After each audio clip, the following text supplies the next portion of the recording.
Hi అండి. ఈరోజు మీ అందరి కోసము ఆమ్లెట్ రింగ్స్ చేస్తున్నాను. ఇది ఎలా చేసుకోవాలో చూద్దాం రండి.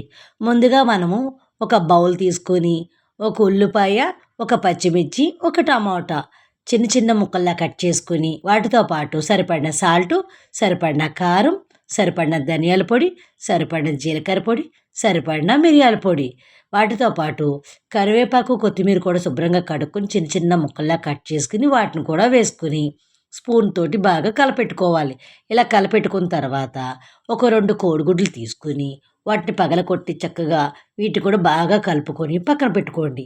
ఇలా పక్కన పెట్టుకున్న తర్వాత మనం ముందుగా స్టవ్ వెలిగించుకొని అట్ల పెనం పెట్టుకొని ఒక ఉల్లిపాయని చక్రాల్లా కోసుకొని ఇవి మధ్యలో పెట్టుకొని చక్కగా చుట్టూరు ఆయిల్ వేసుకుని మనం కలుపుకున్న ఆమ్లెట్ మిశ్రమాన్ని చక్కగా వేసుకొని మొత్తం అంతా స్ప్రెడ్ అయ్యేలాగా వేసుకొని రెండు వైపులా కాల్చుకొని మనం వేడివేడి అన్నంలో పప్పుచారు కానీ వేసుకొని తింటే అబ్బా సూపర్గా ఉంటుంది.